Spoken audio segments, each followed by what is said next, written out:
Entonces esto ya hemos hecho, ¿no? Sí. ¿Piojos?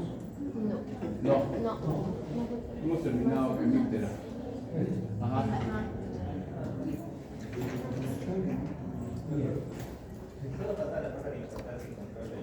Así.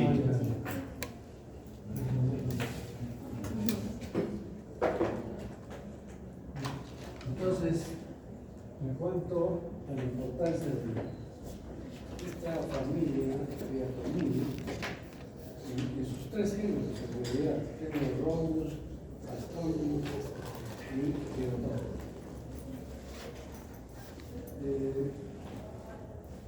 Son hematófagos, entonces succionan sangre, nos causan un daño esclerótico. Fundamentalmente se alimentan de animales, pero también entonces tiene un rol parásito. Pero además es vector biológico de Triatoma infestas, perdón, de Tipanosomatus. Entonces, esto sí tiene mucha importancia, por lo tanto se tienen que hacer medidas de control. ¿Y cómo son las medidas de control? Algo ya dijimos que en unas charlas, pero fundamentalmente es mejoramiento de la vivienda. ¿Qué significa mejoramiento de la vivienda? Es que se tienen que evitar que haya grietas en las paredes, los techos no sean de paja, donde puedan acumularse. En general es estucar toda la vivienda y evitar por todos los medios que existan estos insectos. Aparte del mejoramiento en sí de la vivienda, es el mejoramiento también de los viñedos, gallineros, o sea, todos los sitios donde se crían animales, ¿no? Esto significa hacer pues conejeros, no con bloquetas, por ejemplo. Las bloquetas tienen huecos y ahí se acumulan, se esconden los insectos. Entonces, hacer de buena calidad, lo más llano posible, que no exista donde se pueden esconder los triatominos. También alejar los conejeros, gallineros, polleros de la vivienda, es decir, que estén alejados para que no puedan ir los vectores hacia el dormitorio. Sin embargo, se ha visto viviendas que son de material noble, tercer piso, todo estucado, todo bien, pero en la parte superior del techo de la azotea se crían animales, como por ejemplo perros, gatos o perros. Entonces buscamos el donde duerme el perro y ahí entonces es necesario que aparte de mejorar la vivienda se haga limpieza de estos sitios, limpieza de a veces se cuelgan en las paredes se cuelgan cuadros, artefactos, cosas, adornos, y nosotros ya sabemos que levantamos eso y ahí hay escondidos en los almanaques, en los cuadros, etc. Y entonces en las noches cuando salen de su escondite atacan a las personas. En las zonas del campo, zonas rurales, suelen acostumbrarse dos cosas. Una, a poner un clavo en la pared y colgar la ropa. Entonces, siempre que entramos a esta vivienda, levantamos la ropa y ahí está escondida también. Y finalmente la cama. La cama no debe estar pegada a la pared, porque en primer lugar ese tipo se esconden o fácilmente vienen de la pared a la cama donde está durmiendo el paso.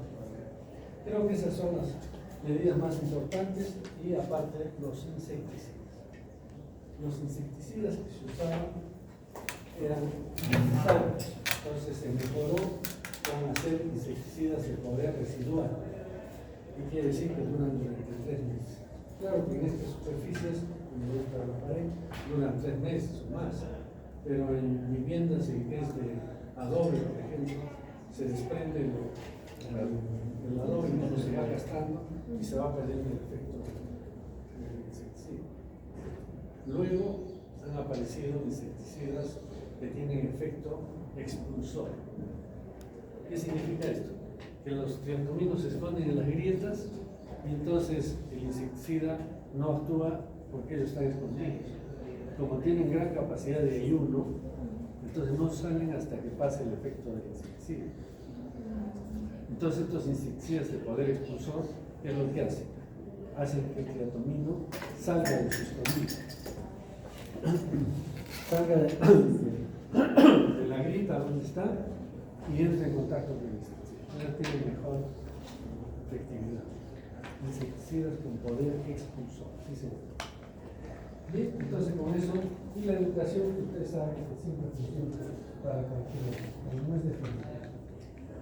Bien, ahora sí, los biológicos.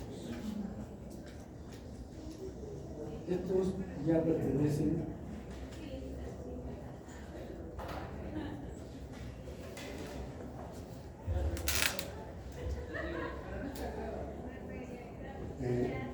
hemos visto el género Egipto, ¿no es cierto?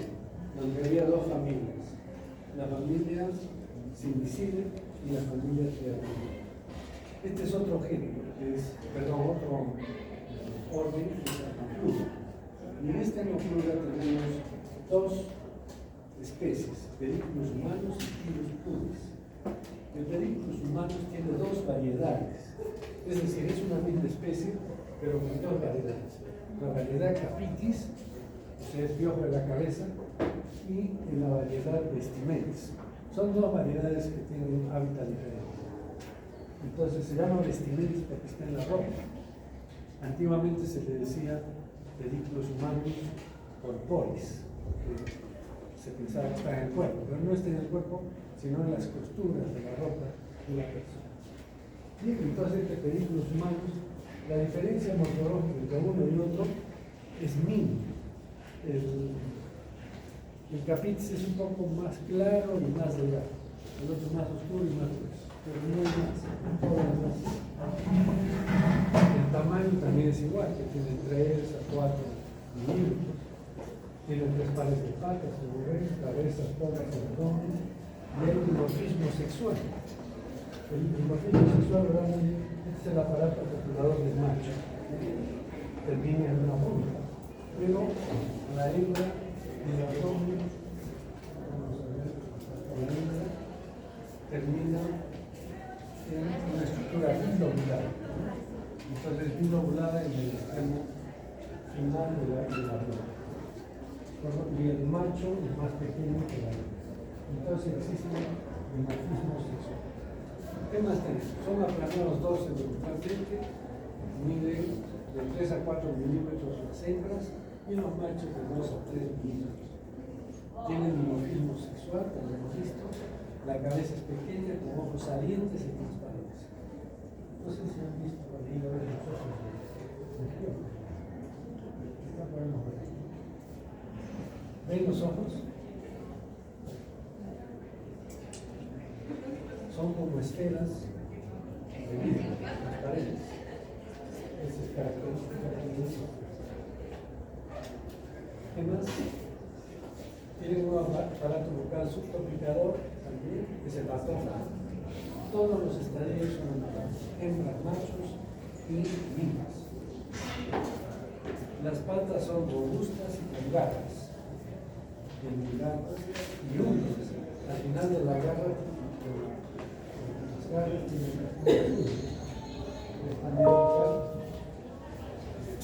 acá está la garra y acá hay una que le sirve para acercarse fuertemente al cabello o a la ropa.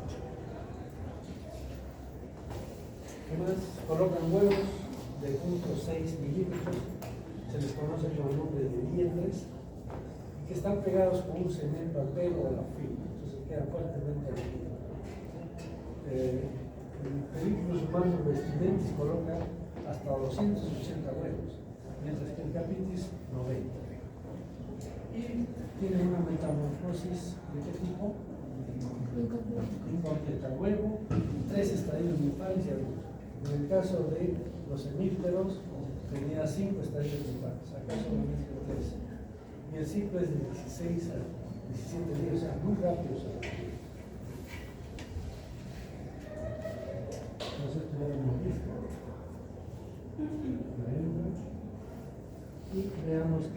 más se entiende en el salud. En primer lugar, son parásitos específicos del hombre. Por eso se llaman vehículos humanos. No afecta a los animales y tampoco los piojos de los animales afectan al hombre. Entonces, esto es muy común cuando viene una señora y dice: mi hijito tiene piojos, es que tiene que tener mayor higiene, disminuir el hacinamiento, etc. Y entonces lo que dicen es: no, es que juega con los perros y eso se contagia. Eso es falso, ¿no? No tiene que ver. Los piojos son del hombre. Y entonces es un parásito. La picadura de estos piojos produce un intenso prurito. Y lo peor es que el piojo se alimenta todo el día, no tiene como los hemípteros hábitos nocturnos. Acá pica durante el día y la noche. Y produce un intenso prurito con lesiones eritematosas, pruriginosas, papulares. Pero además es vector biológico de dos importantes enfermedades. ¿Cuáles son estas dos enfermedades? El tifus exantemático. También se llama epidémico o clásico. ¿Por qué se llama tifus exantemático?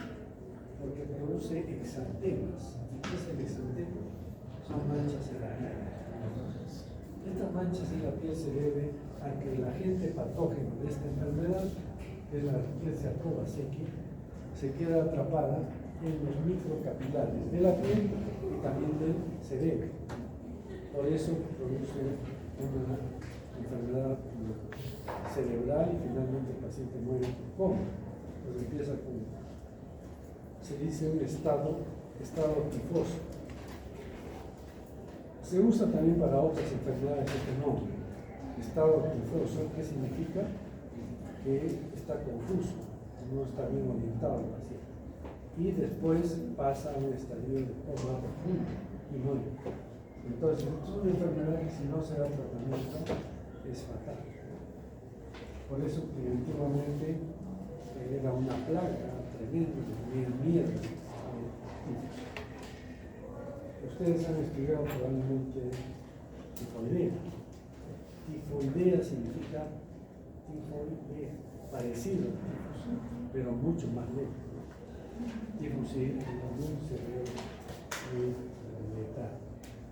¿Y por qué se llama epidemia? Justamente por eso, porque se presenta en una población por ondas. Entonces aparecen, hay muchos muertos y después desaparecen.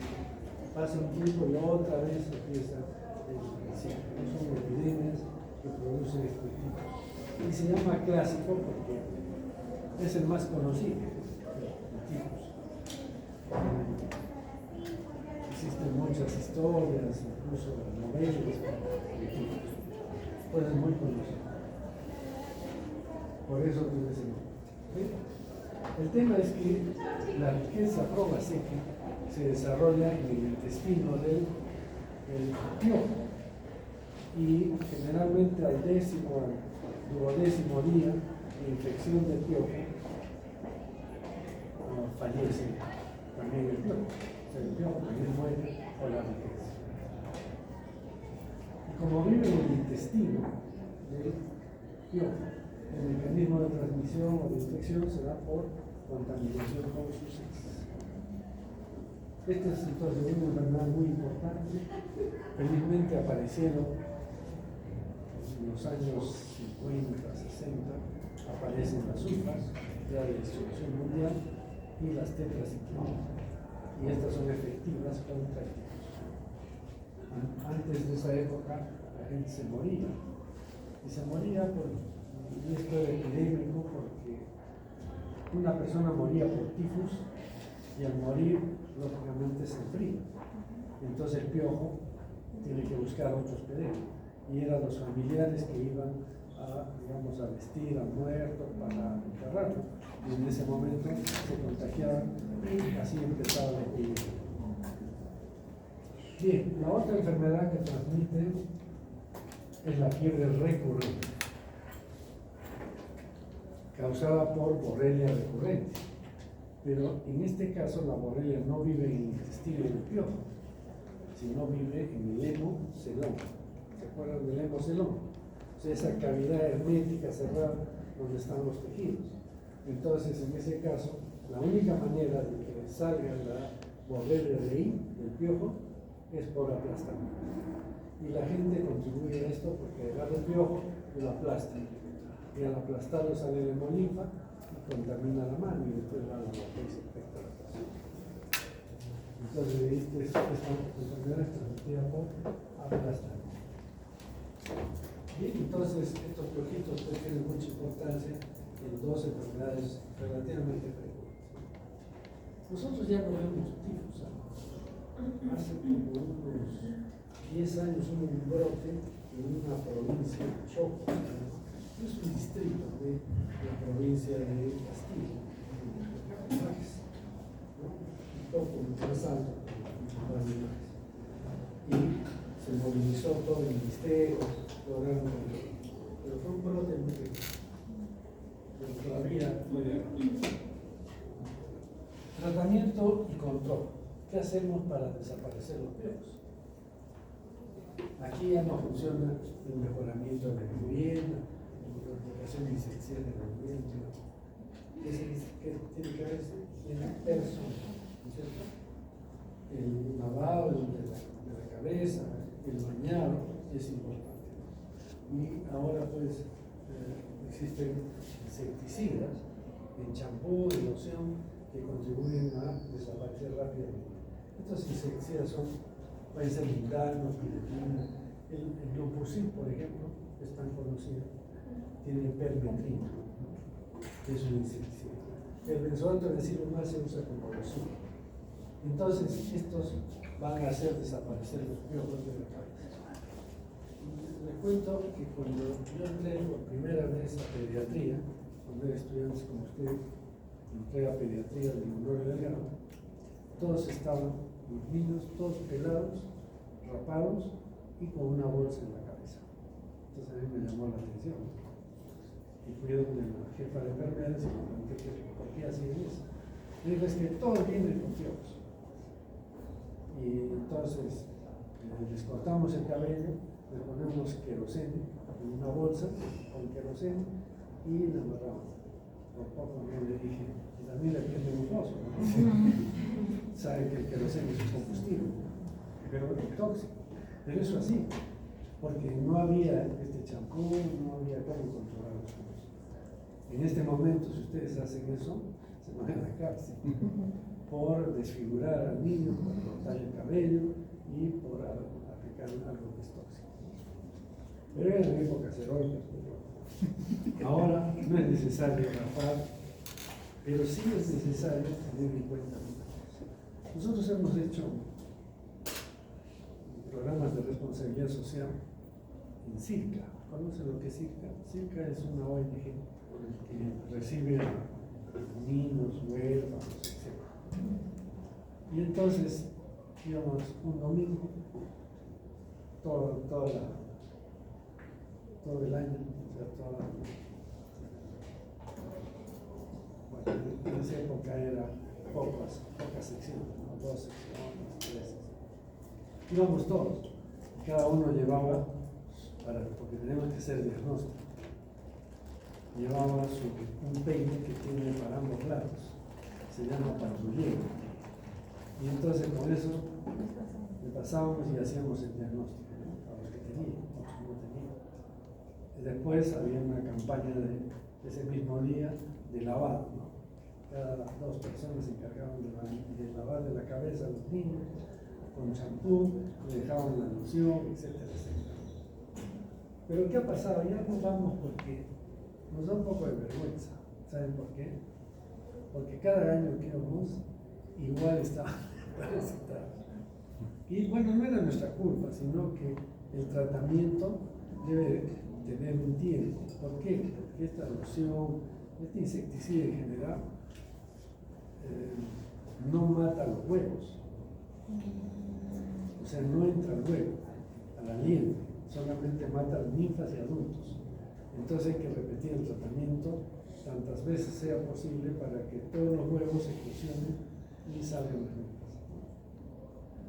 Entonces eso no se puede hacer una vez que vamos, les dejamos champú, pero no cumple, y al próximo año otra vez todo está ahí. Así que eso es el tratamiento de nuestro. A nivel, bueno, este es el otro piojo, es Thymus purus. ¿Cómo se llama este piojo? ¿Cómo le dicen? Ladillas. Ladilla. Entonces, ya no desespera. Entonces, este piojito es más pequeño, entre 1.5 a 1 milímetro. Son pequeñitos pero gruesos. No se distingue bien la separación entre el tórax y el abdomen. Sus patas son bastante gruesas y también tienen sus garras y puntas. Por ejemplo, esta es una hembra, vean, el abdomen está bien lobulado y este es un huevo. Ya está formándose el huevo.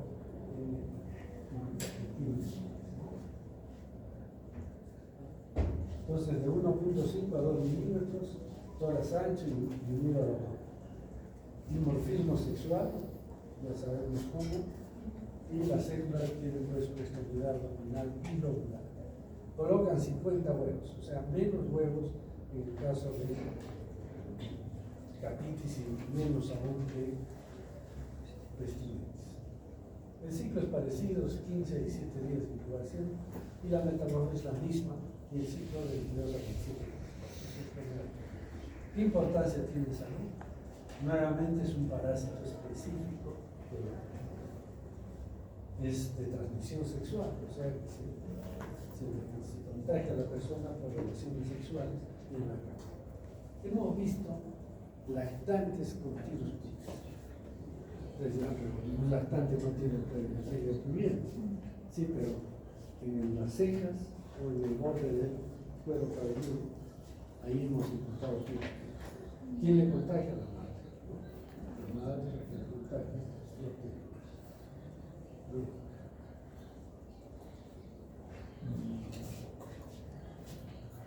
Es hematófago permanente, pica durante el día y la noche.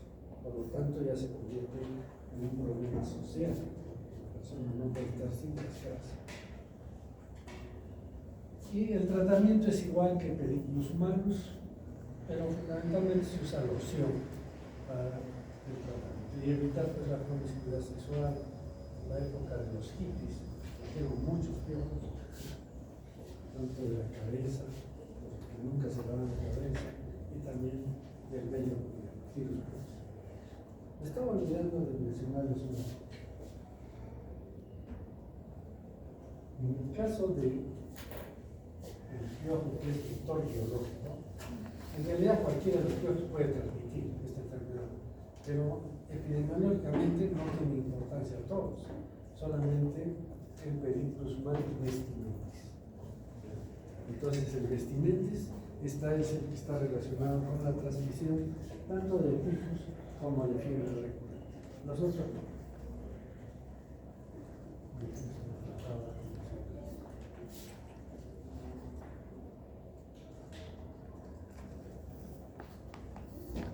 Bien, pasamos a otro orden Siphonaphthera, también se llama Suctor. Y aquí, como ven, tenemos varias especies.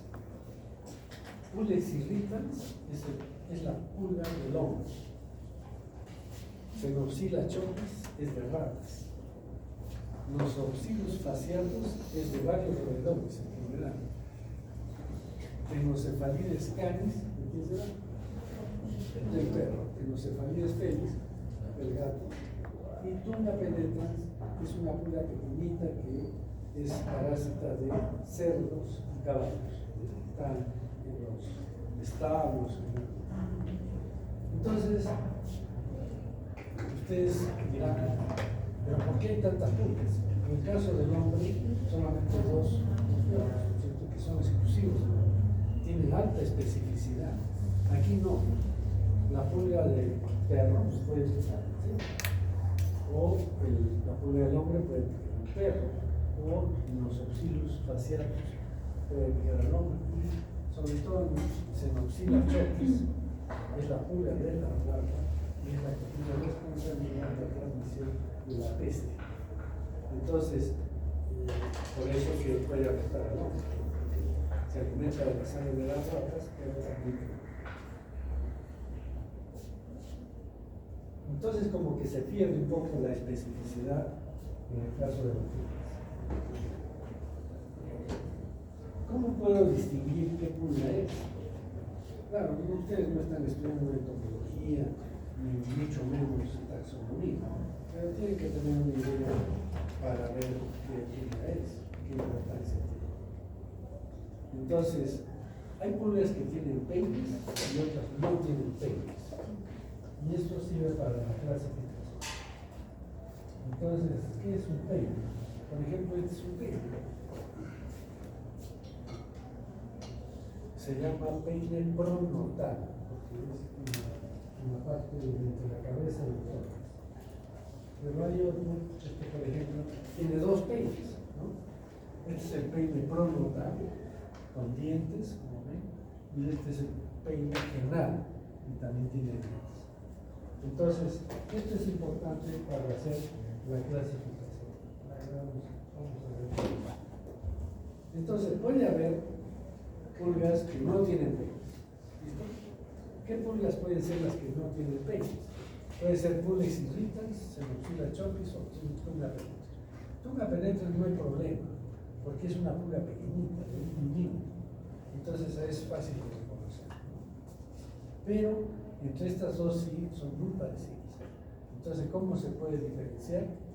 Se diferencian por la cerda ocular. Y vamos a ver que en el caso de Pulex irritans está debajo de la cerda. Por ejemplo, aquí. Este es el ojo. ¿Sí? Y ven la cerda, que está ubicada acá, está por debajo del ojo.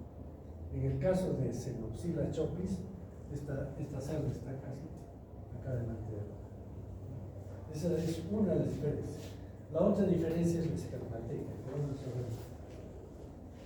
Entonces ya sabemos que si está la cerda ocular por debajo del ojo, Pulex irritans. Y si está por delante del ojo, es Xenophila chopis. Y si no tiene peines, pero es muy pequeñita, es Tunga penetrans. Después, con peines, puede ser que tenga un peine y es nosopsilis facialis.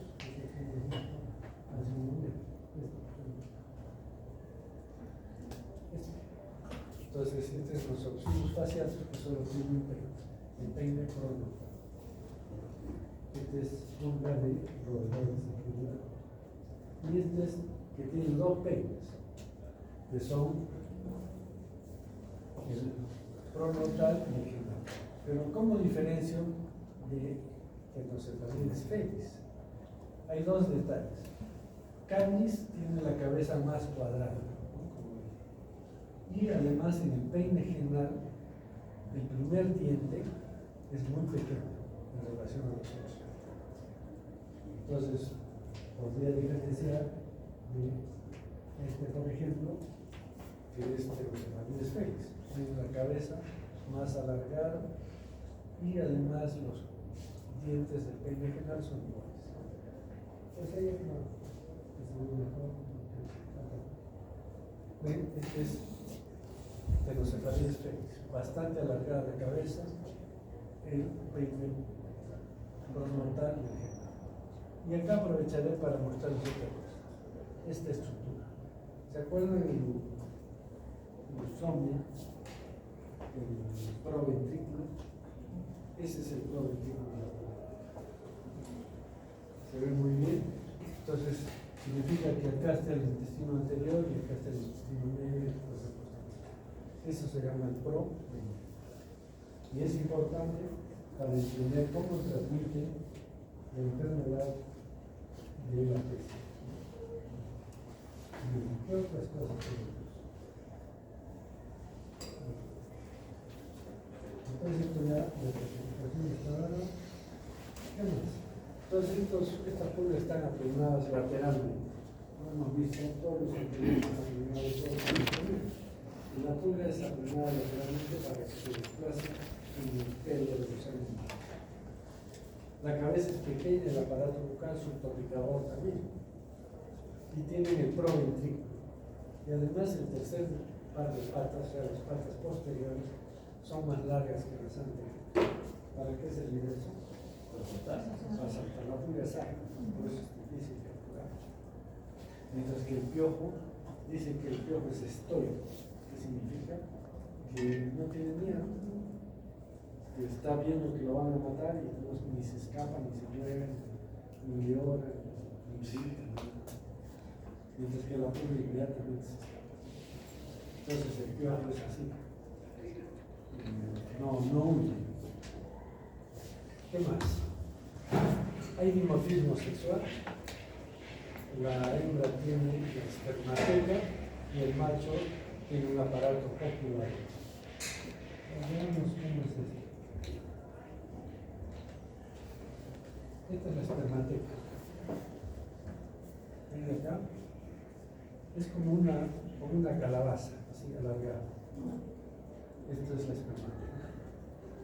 El macho tiene un aparato copulador que se llama ileal. ¿Esta qué será? El Macho. hembra también. Acá tiene la espermateca. ¿Qué más acá? Este sí es macho. En el aparato copulador acá. Y esto es todo el aparato genital. Es totalmente diferente.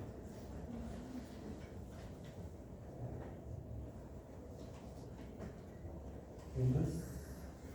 Entonces hay dimorfismo sexual, sobre todo la espermateca y el aparato copulador. La metamorfosis es completa. Pasa por estadios de huevo, larva, 3 estadios larvales, pupa y adulto. Y miren este cuadrito, es interesante, no es para que lo aprendan de memoria, mucho más, para que vean cómo es el ciclo tan largo en el caso de pulgas. Miren, como huevo puede estar 10 días, 8 días, 12 días. Las larvas, miren, 3 meses, 4 meses o más, pupa, más. Y como adultos pueden vivir mucho tiempo. Y vean que acá Xenophila chopis puede vivir, su ciclo completo es un año. En el caso de Pterocephalus canis, 2 años. Y en el caso de Polioceleste puede estar hasta 3 años de vida. Entonces esto es interesante porque puede transmitir la enfermedad por mucho tiempo.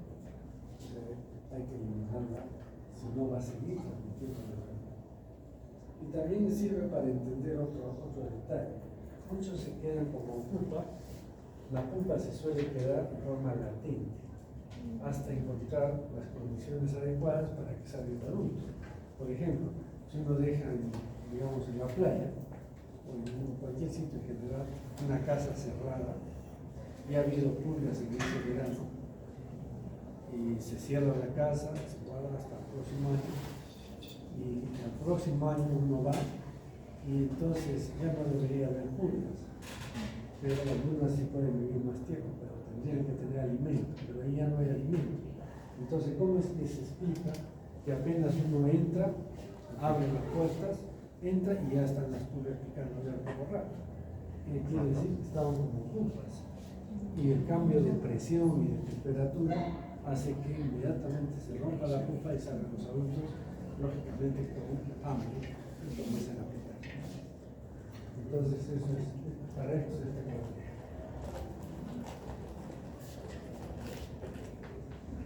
Entonces, hemos visto esto, acá. ¿Qué importancia en salud tienen las pulgas? Son parásitos. Ya no son parásitos permanentes como era los obligados a permanecer. Estos son temporales, solo se acercan para fumar sangre y se van. Entonces son parásitos. Pero a veces hay una complicación que es una alergia a la saliva de la mosca, de la pulga.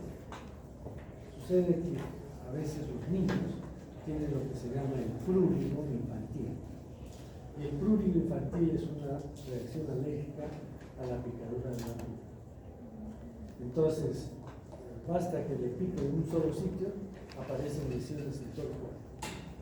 Y hay que hacerle entender a las madres, porque uno le dice, ¿sabe qué es por la pulga? No, va a ser por la pulga, ¿cómo le va a picar la pulga en todo el cuerpo?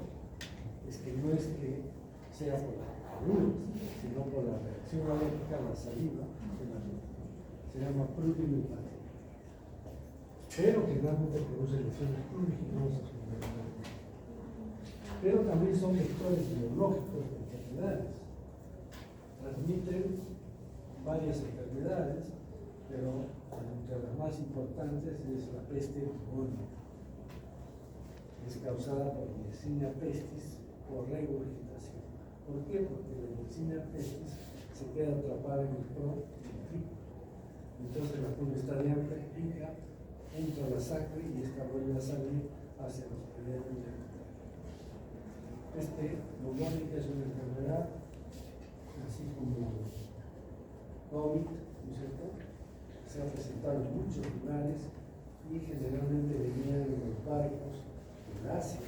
Cuando llegaban a Europa traían ratas y estas ratas estaban con pulgas infectadas. Entonces se conoce, por ejemplo, lo que sucedía en Venecia. Venecia es un puerto que se queda fundamentalmente de llegada de barcos del Asia. Llegaban a Venecia para el continente europeo. Entonces, cada que venían estos barcos y traían ratas, la gente moría por peste bubónica. Les han explicado la peste bubónica. Se llama bubónica porque la Yersinia pestis entra por regurgitación, que no hemos dicho, pero entra por la sangre en el momento de la picadura y se localiza en los linfáticos. Y entonces todos los ganglios linfáticos se inflaman y se hacen como unas lesiones redondeadas, a veces que se necrosan. Esto es la peste, le llaman peste negra, pero cuando es por la pulga, es bubónica, porque entra por los miembros inferiores, llega a los ganglios y se inflaman. Entonces, a estos ganglios inflamados les llaman lo que se llama bullones, por eso se llama peste bubónica. Pero una vez que ya está en la sangre, o sea, la persona está haciendo septicemia por Yersinia, ya se localiza en el pulmón. Y ahí ya tenemos la peste neumónica, porque afecta el pulmón. Pero la Yersinia no se queda ahí, sino que con la tos se expulsan con las gotitas de flujo, se eliminan las Yersinias y pueden contagiar a otra persona. Una persona que no ha sido picada por pulga y sin embargo que no hace la peste bubónica, no tiene bubones, solamente hace la parte respiratoria pulmonar neumónica. Entonces se llama peste neumónica. En ambos casos es producida por Yersinia pestis, pero en una es por la pulga y la otra es de contacto directo de persona a persona. Entonces, esto es lo que pasa. Bueno, les contaba que venía la enfermedad de las ratas del Asia hacia Venecia. Y entonces ustedes saben que Venecia tiene sus canales, pero esos canales no se quedan en la ciudad, sino que siguen todavía un tramo mucho más largo en el mar. Entonces, antiguamente les ponían unos referentes, unos pilotes, para que los barcos no se encallen y sigan el canal, digamos, para llegar al puerto. Y entonces, ¿qué hicieron los venecianos? Ya no querían que entren pues estas placas. Entonces les dijeron a los barcos que no podían entrar directamente al puerto. Porque cuando anclaban en el puerto, ponían las amarras y en la noche las ratas salían del barco y se iban al puerto y llevaban el barco. Entonces, ¿qué es lo que instauraron? Instauraron lo que ahora se conoce como cuarentena. ¿Qué significa la cuarentena? Que los barcos tenían que quedarse en alta mar 40 días. Entonces iba un personal de salud, un bote, llegaba al barco, hacía una lista de todas las personas que estaban en la tripulación y les tomaban la temperatura. Y les examinaban también, por supuesto. Entonces, si estaban sanos, no tenían fiebre, ya estaban en la casa. Y a los 40 días iban a ver si pasaba lo mismo. Si todos estaban sanos, entonces ese barco era guiado por el bote, porque ellos ya conocían por dónde tenían que ir y llegaban. Pero si alguien tenía fiebre, tenía pulmones, ese barco ya no entraba a la iglesia. Entonces, una forma de prevención que hicieron en esa época para evitar estas plagas. Bien. Luego, pueden también transmitir el tifus.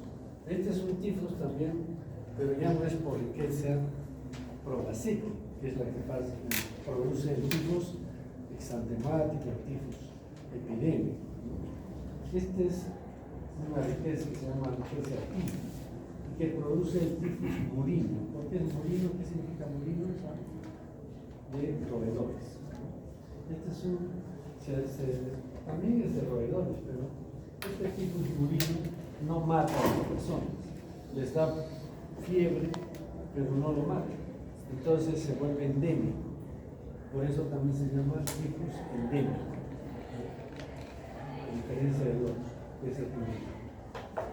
Y entonces también la Rickettsia vive en el intestino de la pulga. Y por lo tanto, el mecanismo de transmisión, al igual que los piojos, es por contaminación con heces. Estas Rickettsia pueden estar ya sea en la Rickettsia probaceae o esta Rickettsia tifus, pueden estar viables incluso cuando las heces de estos astrocos se secan, todavía pueden estar viables. Por eso son muy contagiosos. Bueno, otra enfermedad que transmite es la himenolipés. Y aquí, por ejemplo, Himenolipés diminuta es por ingestión. ¿Por qué? Porque, como hemos dicho, el ciclo de la pulga es huevo, larva, pupa y adulto. La larva es un gusanito pequeño, blanquecino, y esta larvita se alimenta de restos orgánicos. Por ejemplo, se puede alimentar de heces de roedores o de humanos también, pero más de roedores. Entonces, en este caso, ingieren los huevos de la Tenia Himenolipés diminuta, que es de roedores. Entonces ingiere la larva, como tiene aparato bucal masticador, ingiere estos huevecillos, y estos huevecillos se proceden en el intestino de la pulga o de gorgojos y se forma el cistis cercario. Y se queda ahí, se muere la pulga, queda en el suelo, y vienen los roedores, se comen estos restos y van a ingerir estas pulgas, y de esa manera se infectan y hacen la tenias. Los niños también pueden hacer esto. Entonces, eso es himenolipés. ¿Qué otra enfermedad produce? Esta es una enfermedad más bien parasitaria, no es de transmisión, no es vector biológico, sino es una parasitosis que se debe al parasitismo de esta pulga. Esta pulga que es tunga penetra, a mí le llaman pique o nimba. En los valles es común esto. Y entonces, esta pulga que es tan pequeña parasita a caballos y cerdos. Entonces, cuando una persona entra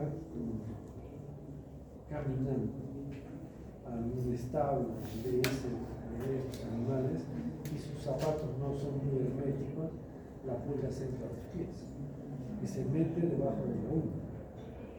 Y ahí se esconde porque la pulga necesita mucha sangre para poner muchos huevos. Entonces la pulga, como hemos dicho, que tiene 1 a 2 milímetros pequeñitos, pero cuando se mete ahí y comienza a formar huevos, puede tener la visión medio centímetro. Entonces, ¿qué ha pasado? La pulga se metió ahí para estar permanentemente alimentándose. Entonces, ¿qué hace la persona? Generalmente se corta la uña pensando que es un uñero, y se infecta. Entonces estos pacientes acuden a los hospitales no por la pulga, no por la fungiasis, sino por celulitis. Y la celulitis es una cosa importante. Si ustedes una celulitis ven de una persona que está todo enloquecido, caliente, etc., y no le dan la atención, el paciente se puede morir, hace septicemia y se muere. Es igual que si una persona tiene una muela infectada, a veces no le dan importancia y puede ser una septicemia y se muere. Entonces, estos pacientes llegan por celulitis, ¿no? Y es gracioso porque una oportunidad en los hospitales, un paciente llega con esto y entonces lo hospitalizan, le ponen penicilina alta dosis, etc. Y ya mejoró, desinflamó, pero estaba ahí la lesión. Entonces dijeron, ya hay que cambiar el antibiótico. Y una técnica de enfermería, que es del baño, la señora antigua, no, eso es el pique, yo sí que lo saco. Y la señora sabía. Entonces, el residente, a ver, ¿cómo lo saca? Agarró una aguja, una jeringa descartable, estéril, la pincha y la saca en una bolsita. Y se sale toda la pulga. Entonces ahí ya se puede hacer limpieza y todo. Pero si no le sacan la pulga, va a seguir el problema. Y entonces la pulga está llena de huevecitos. Ese es un gato. Incluso yo he visto un caso de dos jóvenes que su papá era agricultor. Y entonces llega un camión de estiércol, de cerdo, para su chacra. Y entonces llega el camión tarde y ya no había personal para que baje todo el estiércol ahí en la chacra. Entonces el señor dijo, ya tenemos que hacerlo nosotros. Y los chicos subieron con zapatillas a botar pues el estiércol al terreno. Y después los dos hacen lesiones médicas. Pese está tomere con zapatilla. También suele suceder esta toniasis en la piel del glúteo o de las piernas. Cuando la gente va a hacer sus necesidades, ahí en el establo. Entonces, ahí la pulga salta y se mete en los pliegues que hay del glúteo. Entonces se pone ahí y comienza a causar mucho dolor, mucho molestia. También se hace eso. ¿Sí? Entonces, esa es la primera. ¿Cómo hacemos el control? En primer lugar, higiene de la vivienda. ¿Por qué higiene de la vivienda? Porque la pulga tiene que colocar los huevos, ¿no es cierto? ¿Dónde coloca huevos la pulga? En los rincones. Y ahí deja los huevecitos. ¿Por qué los deja en los rincones? Porque después va a tener que salir una larva. Y la larva tiene que alimentarse de restos orgánicos. Entonces, ¿qué son restos orgánicos? Heces de roedores o de cosas. Entonces, por eso le dije, no es que yo voy a barrer las pulgas, sino lo que voy a barrer son las heces de roedores o de otros restos orgánicos y también los huevos de las pulgas. Más eliminación de roedores, porque los roedores siempre tienen pulgas. Y también de los animales domésticos. Felizmente ahora aparecido, hay unas sustancias que les dan a los perros o a los gatos, son unas pastillas que se eliminan por la piel y hacen que se vayan las pulgas.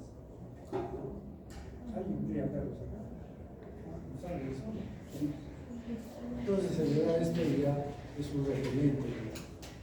Pero la aplicación de insecticida en los rincones de la vivienda es útil porque va a matar las larvas y los adultos también. Pero pues es lo más importante.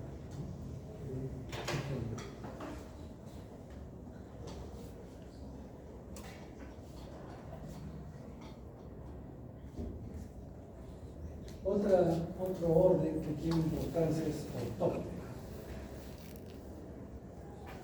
Aquí, ortóptera, hay 3 especies. Periplaneta americano, y ustedes lo conocen esta cucarachita, que va moliendo, acamanando, los capis.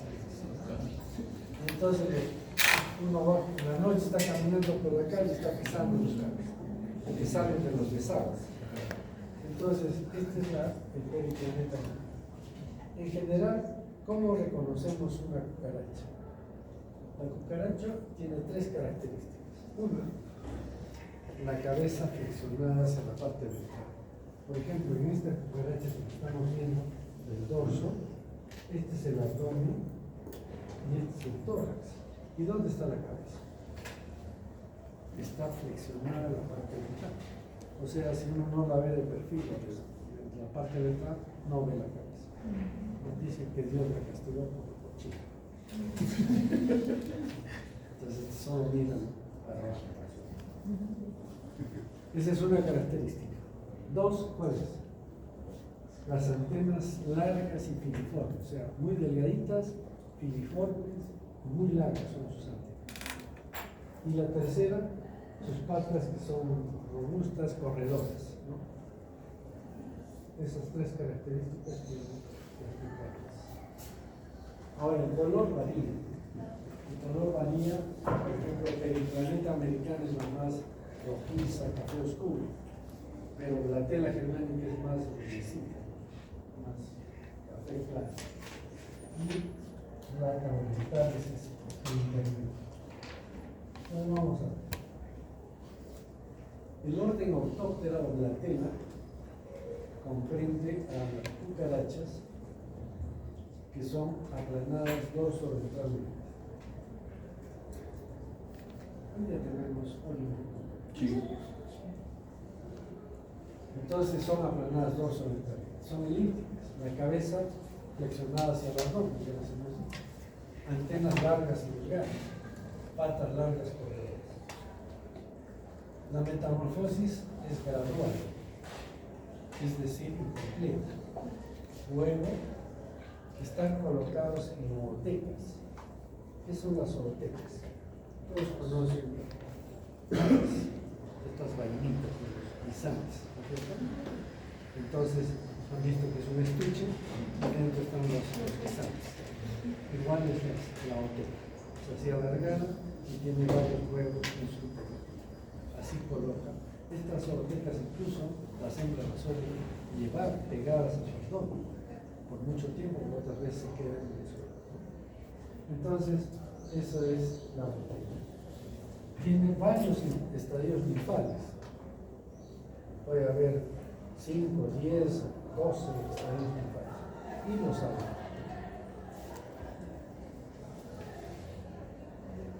Tiene dimorfismo sexual también.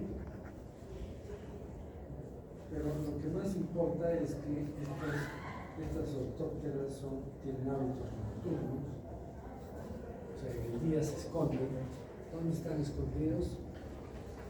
En aguas, detrás de reposteros, detrás de muebles, detrás del refrigerador. ¿Por qué? Porque el motor del refrigerador da calor y ahí se esconde. Son omnívoras. ¿Qué significa omnívora? Comen de todo. Pueden comer papel, cartón, madera, heces de animales o del hombre. Comen, por ejemplo, alimentos, arroz, cualquier cereal, etc. Entonces, eso es importante porque malora, contamina muchos alimentos. Pero no solo porque se los comen, sino porque como comen tanto, permanentemente están comiendo. Entonces defecan permanentemente. Y también ya no pueden comer más, pero siguen comiendo. Y regurgitan. Entonces al regurgitar, ¿qué están regurgitando? Bacterias, hongos, virus, todo lo posible. Entonces estos son animales prehistóricos que han vivido por mucho tiempo. Nos dicen que si va a haber una guerra nuclear, van a seguir viviendo. Son resistentes a todo, se reproducen fácilmente, no requieren un alimento especial, no tienen depredadores, se infectan con virus, bacterias y no les hacen nada. Entonces son, quizás deberían de estudiar ustedes que tienen la posibilidad de estudiar la inmunidad de estas cucarachas, debe ser extraordinaria. Bien, entonces ese es el problema de las cucarachas. Este entonces para todos, pero acá han visto del planeta americano. Y este es la tela germánica. La periplaneta pues mide 4 o 5 centímetros. Esta mide 2, 3 centímetros. Es más blanca. ¿Y de dónde habrá venido esta tela germánica? De Alemania. Ha venido de Alemania, pero no es original de Alemania. Dicen que vino del Asia y se quedó en Alemania. Y ahí se recuerda.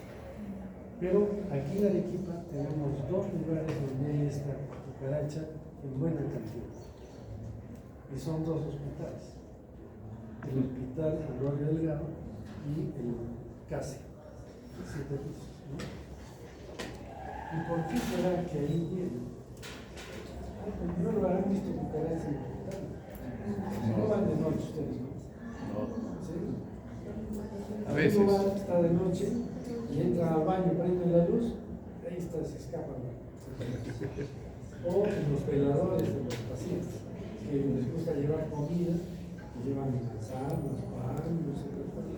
Y entonces uno prende la luz y se esconde rápidamente en el hospital. Entonces, es una plaga realmente que hay en estos 2 hospitales. ¿A qué se debe? Se debe a que estos hospitales, cuando se han construido con todos los equipos alemanes. Entonces, yo recuerdo el hospital Manuel Delgado, no sé si hasta ahora hay unos sillones tubulares con unas colchonetas naranjas, o que han estado, pero generalmente están en la estación de enfermería ahora, porque ahí duermen, es un sillón comodísimo, y ahí duermen las enfermeras, y entonces hacen guardia, están ahí, pero ahí se echan. Y estos sillones que eran de muy buena calidad, eran de Alemania. De Alemania vinieron hasta televisores, había unos televisores en blanco y negro, que estaban en todos los servicios, y venían de Alemania. Toda la grifería es alemana. Todas las chapas de las puertas, sala de operaciones, alemana. Y entonces, ¿en qué van a traer? No vienen pues de un maletín. Traen estas cajas de metal que son los containers. Y ahí llenan todo esto y vinieron muchísimos containers, tanto para el hospital Manuel Delgado como para el casa. Y entonces en esos containers vinieron orteques. Entonces, cuando han sacado todo el material, han salido las cucarachas y se han diseminado, se han quedado. En algunas casas todavía, mejor dicho, puede haber, pero no son muchas las casas que tienen cucarachas. Y cuando se entran estas cucarachas a la casa, es difícil de sacarlos. Prácticamente tienen que deshacer baño y cocina, porque se meten por todo sitio, detrás de los reposteros. No puede, la insecticida no les hace nada, es decir, es complicado.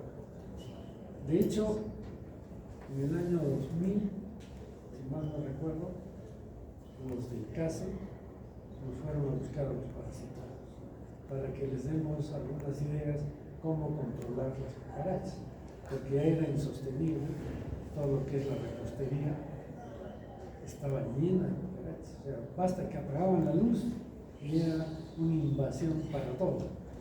¿Por qué? Porque estaban fundamentalmente ubicadas en el sistema de calefacción. Entonces hay unos tubos de calefacción que están forrados con PE, no sé, cartón, y entonces queda un espacio entre la pared y el tubo. Como es caliente, estaba lleno. Entonces fueron pues y nos dijeron qué podíamos hacer. En esa época todavía era el más joven del equipo. Entonces preguntaron a todos les dijeron las medidas que se recomiendan. Resanar grietas, tapar los desagües, limpieza de todo el sitio, aplicar insecticidas, etc. Yo no decía nada. Entonces, alguien dijo, ¿y el doctor Vázquez qué opina? Bueno, yo opino que deben derribar el edificio. Y entonces se mataron de risa, así como ustedes. Lo tomaron a broma y se fueron. Y aplicaron todo lo que les dijeron. Y no pudieron hacer nada. Seguía el problema. ¿Hasta cuándo? hasta que viene el 2001 el terremoto. Y el terremoto destruyó gran parte del edificio, que en realidad debería de montarse todo ese edificio. Pero por cuestiones políticas, de dinero, etc., prefirieron reparar. Demoraron 3 años para reparar ese edificio. Y aprovecharon, pues, lógicamente, porque había todo, se habían roto las paredes, todo, a sacar esos tubos de calefacción, repararon todo. Y prácticamente se ha reducido, pues, a un 10% la temperatura, porque ya era desesperado. Entonces, la verdad que había que derribar todo el edificio, quemar y desaparecer. Es muy difícil controlar las plagas. Tengan mucho cuidado, porque entra a una casa y se reproducen rápidamente y van a causar problemas serios. ¿Cuáles son los problemas que causan las enfermedades? Son vectores mecánicos. Entonces, los vectores mecánicos pueden llevar cualquier tipo de germen, puede ser virus, bacterias, hongos, protozoos, etc.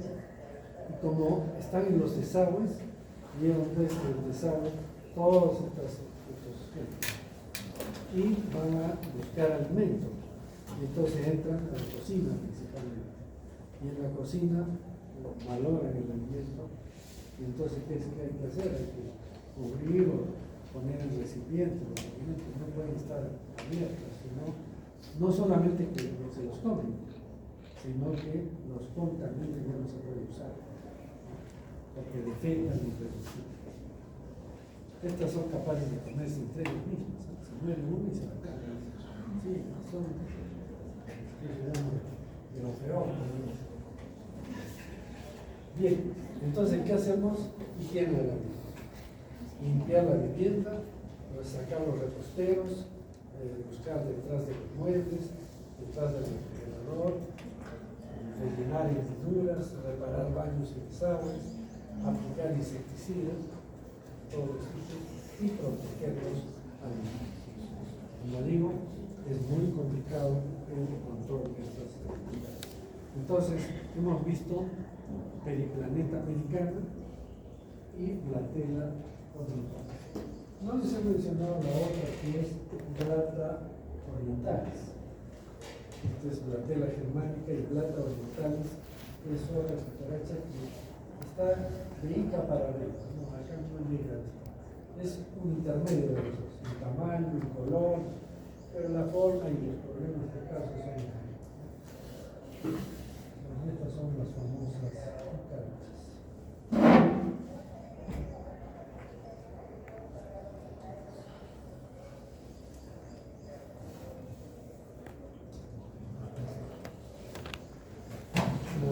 Aníquela, hemos visto Anopluga, Siphonoptera, ¿qué nos falta? Ortóptera y Díptera. Díptera es bastante bien. Entonces veamos algunas características del orden Díptera.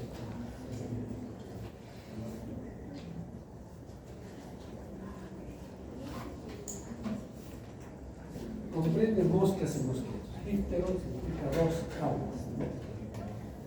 Su tamaño es variable, lógicamente. Hay mosquitos de medio milímetro hasta moscas de 50 milímetros, o sea, 5 centímetros. El cuerpo está dividido en cabeza, tórax y abdomen, como todos los insectos. Tienen ojos compuestos y ocelos.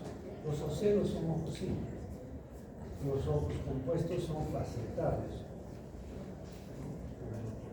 Diferentes como hexágonos, toda la superficie. Un par de alas membranosas y un par de balancines. Acá solo tiene un par de alas, por eso digo. ¿Y qué son los balancines? Son especie de tubitos que están en el abdomen, en el tórax, y que les permite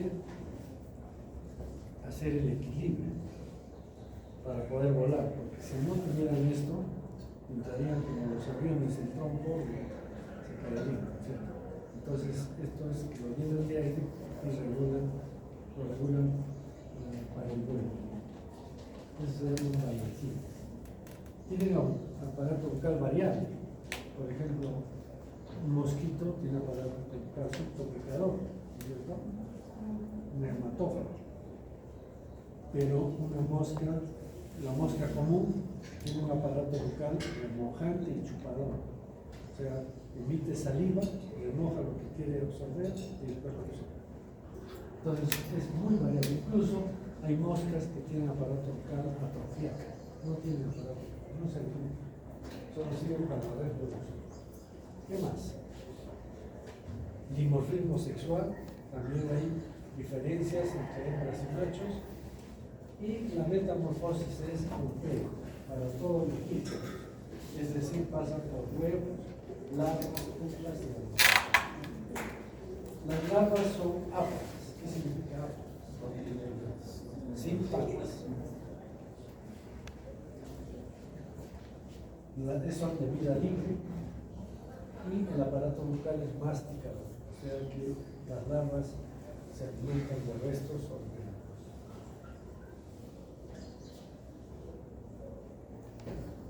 Vamos a ver, dentro de este orden dicta varias familias. Vamos a ver, por ejemplo, la familia Cichlidae. La familia Cichlidae, y ahí vamos a ver una sola especie. ¿Qué especie? La Lusoma, ya la conocen. La familia Cuticidae. La familia Cuticidae tiene 3 géneros. Bueno, son más, pero los que más nos importan son Anopheles, Cules y Aedes. Estos 3 los vamos a estudiar en detalle. El género Hemagogus tiene importancia porque es un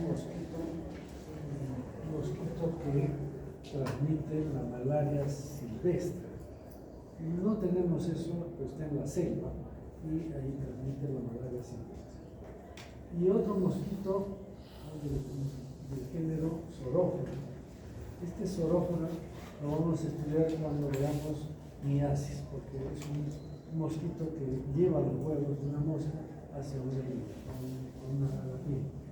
Después lo vamos a estudiar. Y la familia Simulidae es la familia que pertenece a los mosquitos que nos pican aquí en el palo. Son pequeñitos, colorados, de diferentes colores, pertenecen a la familia Simulidae.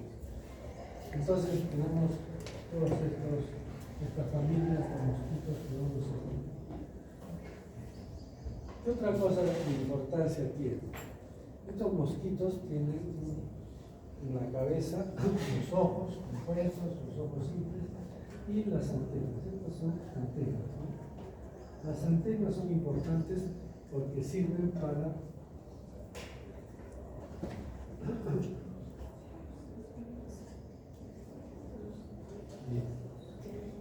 estas antenas son importantes porque nos va a permitir establecer el dimorfismo sexual.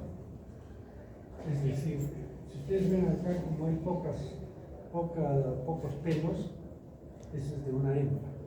Los machos tienen bastante de pelos muy largos y toda la antena es muy plumosa. Entonces es importante para diferenciar el sexo. Después tienen estas estructuras que también son importantes para distinguir las especies. Son los palpos, son órganos sensoriales. Algunos tienen un palpo pequeño, otros tienen un palpo largo, del tamaño del aparato bucal, que se llama probóscide. La probóscide o aparato bucal tiene varios componentes. El aparato bucal no es un tubo, tiene varios componentes. Por ejemplo, tiene el labio o la vela también le llaman, que es una estructura flexible, como un estuche. Luego tienen elementos cortantes, como son la maxila, la mandíbula, el labio, el epifaringe, que son elementos cortantes y que juntos se introducen y producen un tubo por el cual fluye la sangre. Entonces, esto es importante, el aparato bucal lo vamos a ver después con más detalle. Por ejemplo, miren acá, este es un esquema muy útil, estos son los ojos compuestos, esto es las antenas, estos son los palpos, hay dos palpos, y este es el aparato vocal, ¿no? Entonces esta estructura es flexible, es el labio, o labio, y entonces esto se pliega, no entra en la piel. Cuando entra el aparato vocal, el labio se queda recogido y solo se introduce los elementos que son cortantes, formando un tubo.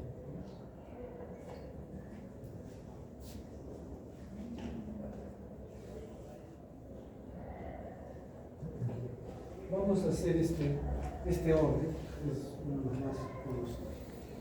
Entonces, el orden Richter tenemos la familia Psicoidae y la especie es la Lusón. Hay varias especies, varias Lusón.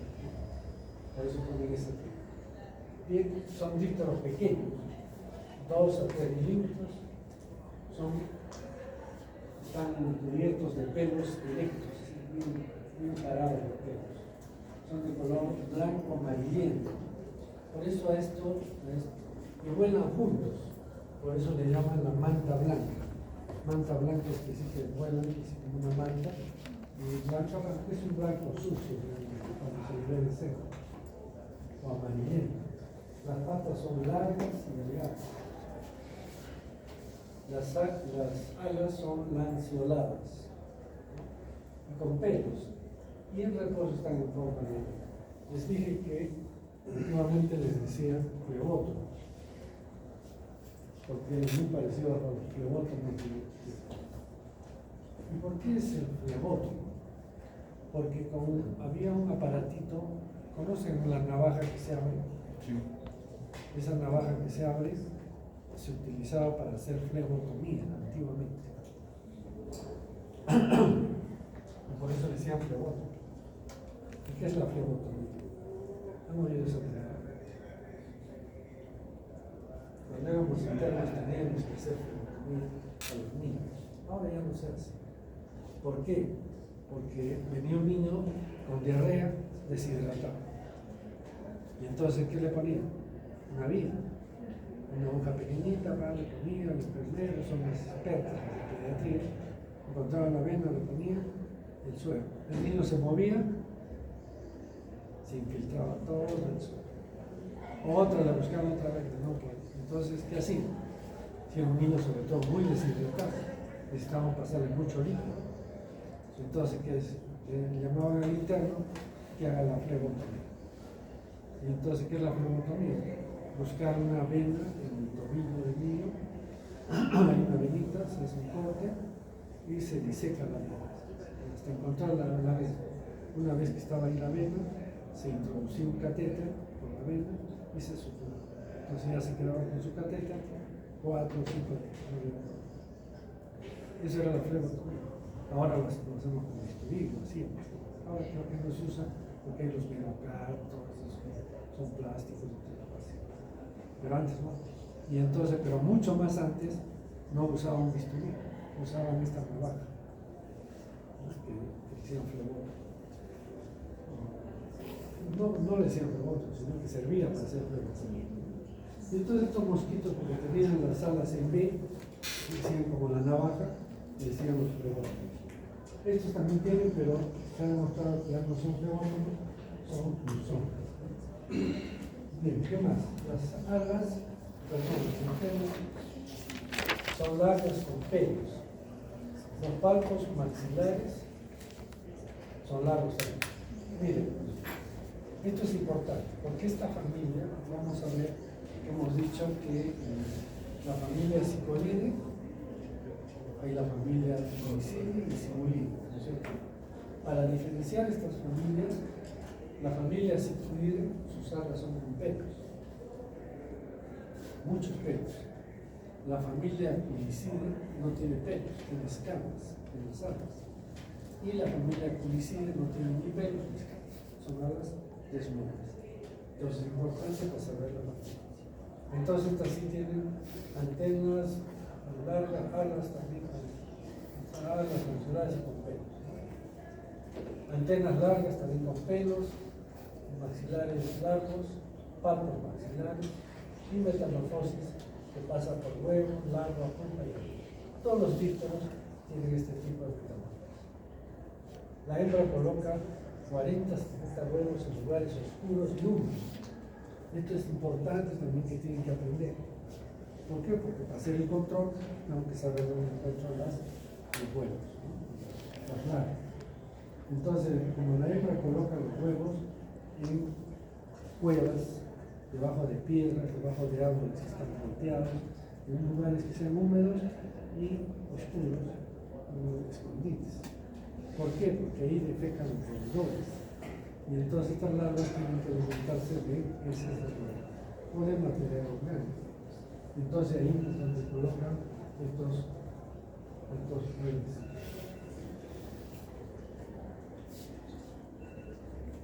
Bien. Su ciclo dura un mes o 2 meses. Sus hábitos son nocturnos, ¿no?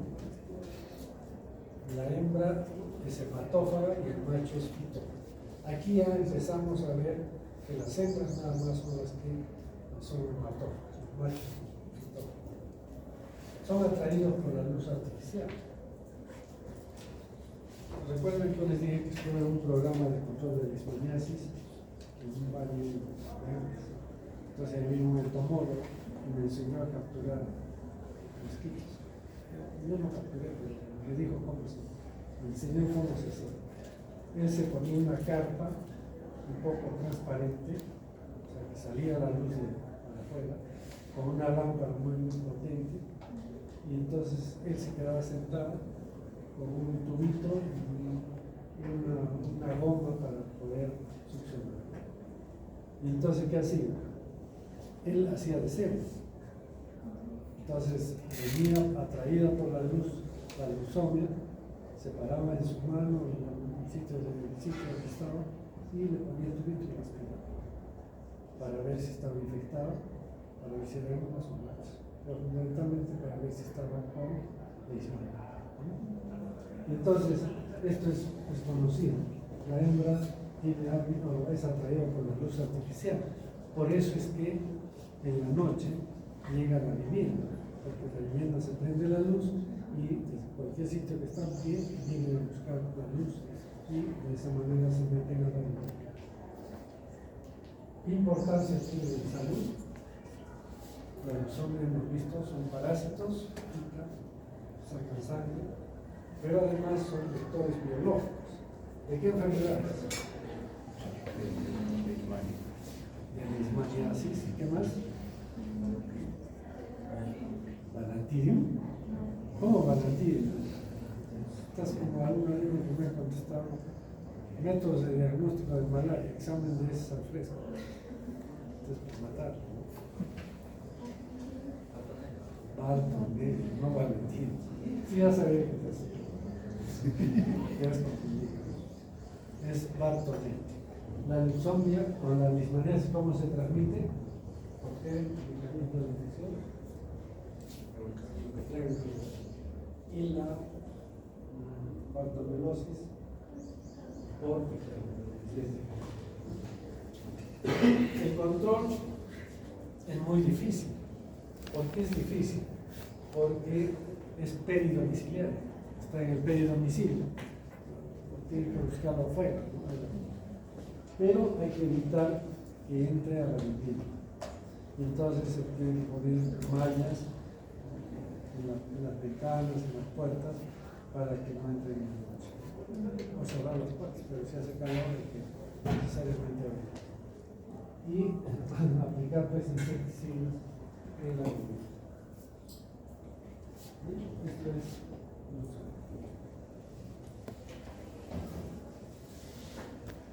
esta es la luzona. ¿Ven? Su cuerpo, sus alas llenas de pelos.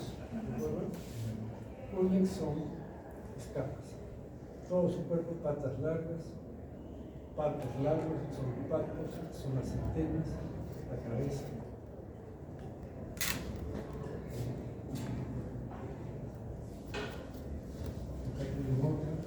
Ya está más, está montada en el agua, entonces se hace más. Pero sí es importante esto. Este es un machito. En la parte posterior tiene como unas dos capas que se llama el clúster y solamente tienen los machos. Las hembras terminan el abdomen en punta, o sea, lobulado, no bilobulado. Estas son las alas, ¿no? Son pelitos que salen de los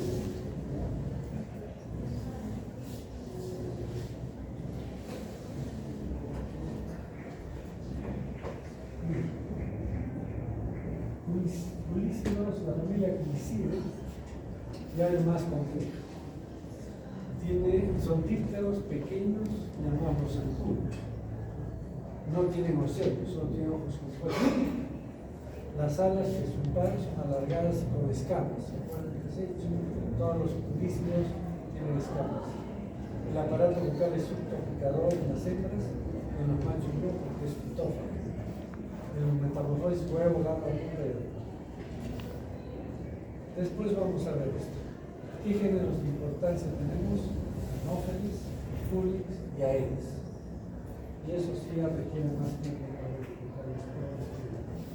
Entonces acá nos vamos a